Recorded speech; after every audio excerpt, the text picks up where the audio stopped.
आगे पकड़िए थाली के ऊपर शंख। भगवान विष्णु के ऊपर लगाइए पतली सी धार। भगवान का मंत्र का जाप करना है अपने।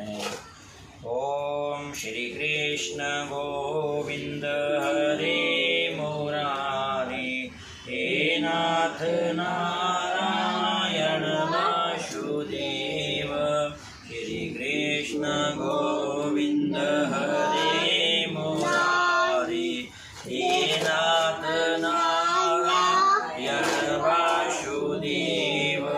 हे नाथ नारायण वासुदेव, भजनाथ नारायण वासुदेव। श्री कृष्ण गो